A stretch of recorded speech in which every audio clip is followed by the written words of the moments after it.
INOD stocks, this is the right time to buy. I'm going to be answering everything around that in this short 1 brief 1 minute video. Looking at this, yes, I'm living through a little of a correction, but guess what? It's only these corrections where I can actually get involved. And I quite appreciate it, actually. I'm getting quite excited because, in case you can't tell, previously that's how I got involved here, when the correction happened.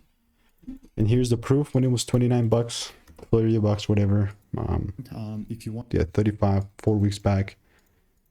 I mean, needless to say, mate, here's the top of the range as well.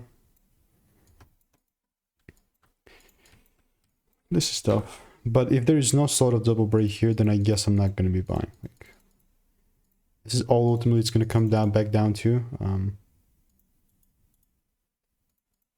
All I'm doing in the meantime is I'm waiting.